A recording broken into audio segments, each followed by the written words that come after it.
அவ்வக்த சமிக்ஞை, ஆன்மீக ராயல்டி, தெய்வீக தன்மை மற்றும் பியூரிட்டி, தூய்மை என்ற பர்சனாலிட்டியை தாரணை செய்யுங்கள். தூய்மையின் ஆளுமை என்பது ஒருவர் நினைவில் இருப்பது, பாபாவை தவிர வேறு யாரும் இல்லை.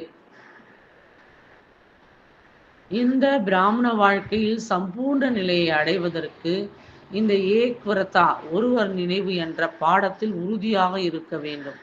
உள்ளுணர்வில் சுபமான பாவனை, சுபமான விருப்பம், பார்வையின் மூலம் ஒவ்வொருவரையும் ஆத்மீக ரூபத்தில், அதாவது பரிஸ்தா ரூபத்தில் பார்க்கவும், கர்மங்களின் மூலம் ஒவ்வொரு ஆத்மலிருந்தும் சுகத்தினை தரவும், மேலும் யாராவது உங்களுக்கு துக்கம் கொடுத்தாலும், நிந்தனை செய்தாலும், அவமரியாதை செய்தாலும் நீங்கள் சீதலா தேவி தேவனாக ஆகவும்.